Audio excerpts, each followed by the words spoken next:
नमस्कार, मैं अजय आवारा, आवारा की बातें चैनल पर एक बार फिर से आपका स्वागत करता हूँ। हम आगे बढ़ें इससे पहले आपसे अनुरोध है कि कृपया मेरे चैनल को सब्सक्राइब कर लीजिए, लाइक ज़रूर कीजिएगा और शेयर भी कीजिएगा, क्योंकि मैंने बहुत सी वीडियो डाले हुए हैं।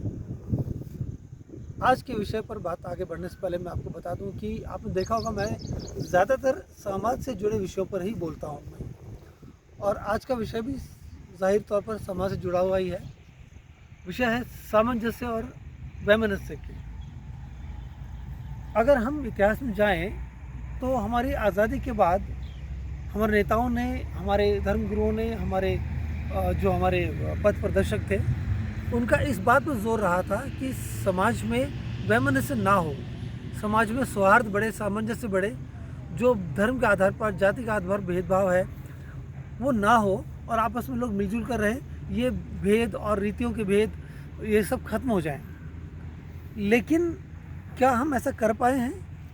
हम 75 साल से ऊपर हो गए हम आज़ाद हुए, और अगर हम देखें तो हम वहीं के वहीं खड़े हैं, जबकि पिछली सरकारों ने, समाज में के पथ प्रदर्शकों ने, हमारे गुरुओं ने बहुत कोशिश की, बहुत चेतना फैलाई कि सामाजिक भेदभाव खत्म हो, किसी भी आधार पर, चाहे वो किसी भी आधार पर हो, धर्म के आधार पर, जाति के आधार पर, क्षेत्र के आधार पर।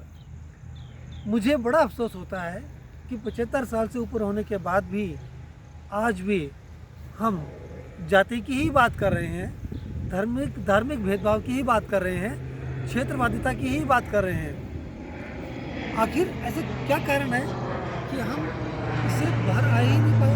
हम अब तक इसी में उलझे पड़े हैं। हम कहाँ गलती कर रहे हैं? मेरे विचार से आज इस पर विचार करना बहुत आवश्यक हो जाता है कि इतने साल बाद आप देखिए, गौर कीजिए, आज हमारे नेताओं की बात क्या कर रहे हैं? हमारे नेता लोग क्या बात कर रहे हैं? जाति की ही बात कर रहे हैं, धर्म की ही बात कर रहे हैं, चाहे ध्रुवीकरण हो, चाहे वो धर्म को श्रेष्ठ साबित करने की बात हो।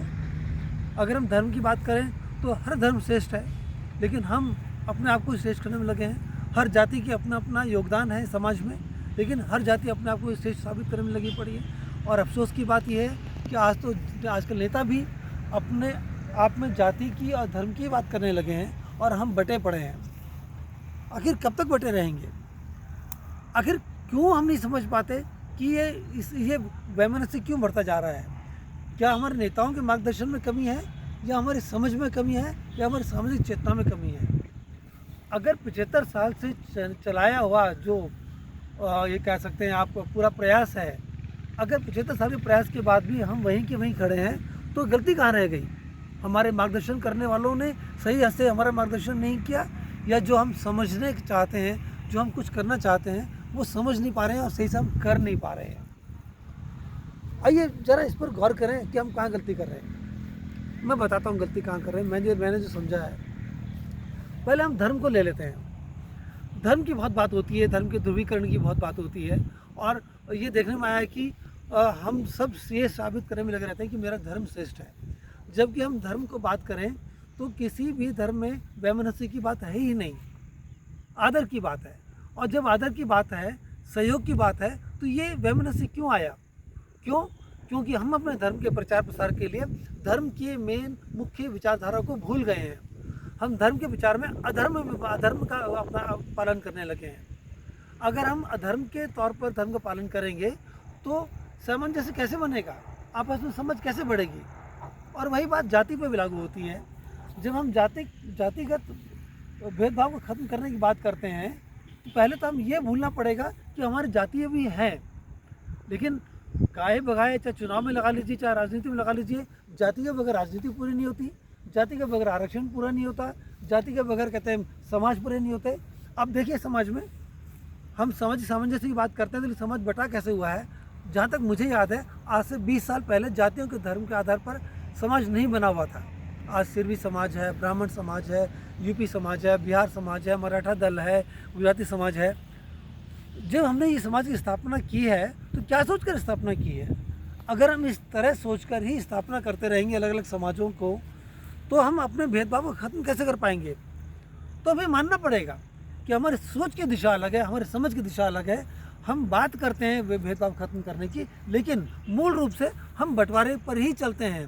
हम बंटवारे पर ही बात करते हैं। हम भूल ही नहीं पाते कि हम किसी जाति, किसी वर्ग और किसी क्षेत्र से जुड़े हुए हैं। और जब तक हम किसी जाति, क्षेत्र और वर्ग और राज्य को नहीं भूलेंगे, तब तक हम एक नहीं हो सकते। ये भेदभाव रहेगा ही रहेगा। और जब समाज के नाम पर, जाति के नाम पर और क्षेत्र के नाम पर समाज बनते जाएंगे, तो ये भेदभाव बढ़ना स्वाभाविक है। लोग शायद ये तर्क देंगे कि इसके ज़रिए हम अपनी संस्कृति एवं रीति रिवाजों को बढ़ावा दे रहे हैं, उसको सहेज रहे हैं। सवाल ये आता है कि हमारी रीति रिवाज, परंपराओं को सहेजने की आवश्यकता क्या है? वो तो हमारे जीवन में स्वाभाविक होना चाहिए। जो हमारे जीवन में स्वाभाविक होना चाहिए, उसके लिए सहेजने की क्या ज़रूरत पड़ी? वो तो हमें वैसे ही करना है। अगर हम इसको भी हमें सहेजना पड़े, तो क्या हम अपने आप से दूर नहीं जा रहे हैं? अगर हम अपने मूल आधार, समाज के मूल ढांचे से दूर नहीं जा रहे हैं, अगर हम समाज के मूल ढांचे से इस तरह दूर होते जाएंगे, हमारे ज्ञान से इस तरह दूर होते जाएंगे, हमारी संस्कृति से दूर होते जाएंगे, तो हम सामंजस्य कैसे बिठाएंगे, समन्वय कैसे बिठाएंगे? फिर वैमनस्य होना स्वाभाविक बात है। आइए रीति रिवाज को, परंपरा को अपने जीवन का हिस्सा बनाएं और जो भिन्नता है उसको हमारी विशेषता बनाएं, ना कि भेद का कारण। हो क्या गया है, हमारी परंपराओं को सहेजने के चक्कर में हमने ये सोचना शुरू कर दिया है कि मेरी ही परंपरा श्रेष्ठ है। तो दूसरा समूह भी सोचता है कि मेरी परंपरा श्रेष्ठ है, तो दूसरा क्षेत्र भी सोचता है कि मेरी परंपरा श्रेष्ठ है।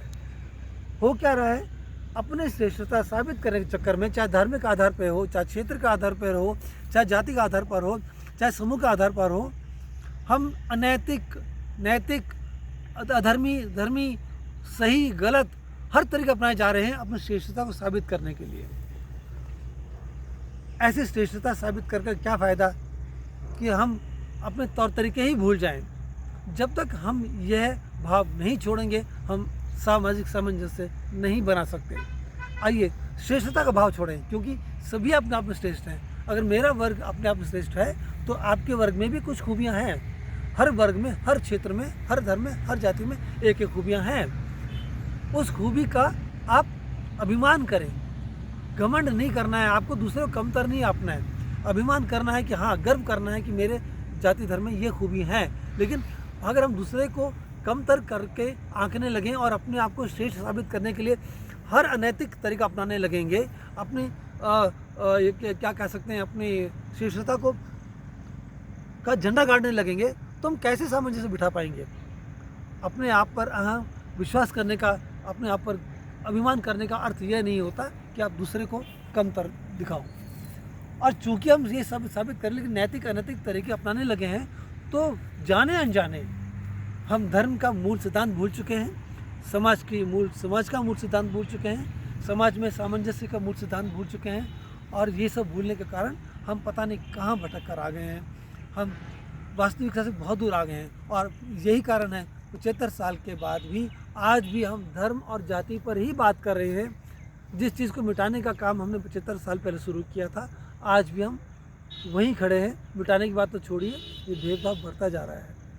क्या आप सब इन विषयों पर गौर कर पाएंगे? क्या इन विषयों पर गौर करके क्या आप जो हमने अपनी कमियां ढूंढी हैं उसको दूर कर पाएंगे? क्या हम इस कारण का निवारण कर पाएंगे? मुझे नहीं लगता कि आज की स्थिति में ये संभव है। हाँ, संभव है अगर हम अपनी सोच बदलें तो, तरीके बदलें तो, अनैतिक तरीके बदलें तो। अगर आप ऐसा कर सकते हैं तो कीजिए, सामंजस्य बिठाइए, भेदभाव नहीं, चाहे वो किसी भी आधार पर हो।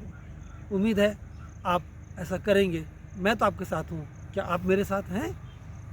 इसी के साथ एक अनुरोध के साथ कि आप मेरे चैनल को सब्सक्राइब कीजिए, शेयर कीजिए, ताकि ज़्यादा से ज़्यादा लोग जुड़ सकें, हम ज़्यादा से ज़्यादा विचारों का आदान प्रदान कर सकें, चिंतन मंथन कर सकें, समाज में कुछ नई चेतना जाहिर कर सकें। नमस्कार।